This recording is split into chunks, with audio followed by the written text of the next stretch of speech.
Thank you, Tim. In tonight's Ask Anthony, a Jacksonville business owner says she was unfairly evicted from a property on the Southside.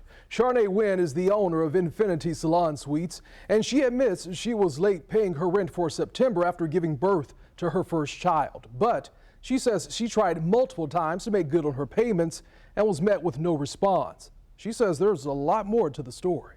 If we're going to have to vacate, let us vacate with dignity. It doesn't have to be some hostile takeover like what happened on October 20th.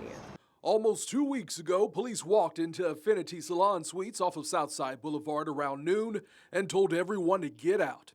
In this video, you can see what appears to be men changing the locks and salon equipment sitting on the sidewalk. I saw girls with their hands over their head. You see people crying, and it was just really a traumatic experience, to be honest. And I know that was a lot for those tenants to go through, and it was a lot for me to see and to experience in that moment, because I care about these people. Charnae Wynn is the owner and contacted me for help because she believes this never should have happened. I do feel like it was depicted that, you know, we were taking money from them and not paying the rent, and that wasn't the case. It just wasn't the case. In December of 2020, Wynn entered a lease agreement with Ash Properties to take over this space in the Wild Plum Plaza. This is what it looked like at the time. Wynn says she spent more than $250,000 to renovate the space to turn it into salon suites. We completely demoed the space and started from scratch. Wynn says she was told she wouldn't have to pay rent while the space was being renovated. According to the lease, the first rent payment was due 120 days after the lease was signed. The general contractor said that he should be able to get the project done within that time frame. Unfortunately, at the time, Duval County was really backed up with building permits, so we didn't get the building permit to even start the build out until April of 2021. Let's fast forward to March of 2022. Wynn says she met with Micah Shurian, the owner of Ash Properties, while the location was still under construction and only 50% complete. She says he offered to help the business and not charge rent until the business was open. I called Mr. Shurian to ask him a few questions. I was giving you a call because I'm working on a story about one of your properties, Infinity Salon and Suites. He told me he would have someone call me back about the matter.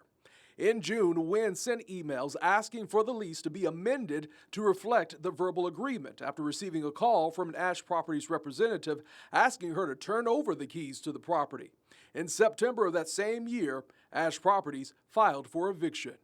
Next thing I know, there's a sign on the door in September stating that we were being evicted. According to court documents, Wynn owed almost $63,000 in past due rent and an additional $145,000 in accelerated rent. Wynn says her options were either to leave or settle out of court. She did the latter, paying $35,000 on Christmas Eve. But according to the new lease, she was still in default and could be evicted at any time. That brings us to September of this year. Wynn was late on making a rent payment.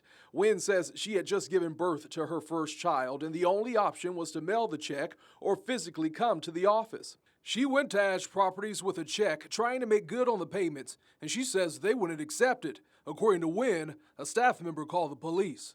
He described me as being irate, aggressive, and a disruptive tenant that wouldn't leave the premises when I was literally only there to pay the rent. A writ of possession was issued at the beginning of October. Ash Properties says Wynn was notified and the eviction was carried out on the 20th. I've never thought that a woman with a baby and a $12,000 check would be considered a threat. So you saw me making a phone call there in the story. I did receive a call back yesterday. I spoke with Ash Properties Chief Operating Officer Randall Whitfield. He says they went through all the appropriate legal steps and they gave Wynn adequate time to get her business affairs in order, and they tried to help her out. Whitfield says this is simply a matter of a tenant not paying rent, and they had no choice but to file for eviction. But of course, Wynn disputes those claims. Remember, if you have a problem you just can't solve, you can always email me at askanthony@firstcoastnews.com. And if you want to tell me your problems in person, we're on the road again next Tuesday. I'm headed to Waycross, Georgia on November 7th. Look for the Ask Anthony RV in the parking lot of Rich's Alley on Memorial Drive from noon until 4. Once again, Waycross, Georgia. I'm coming to see you next Tuesday. Stay tuned for more stops in November.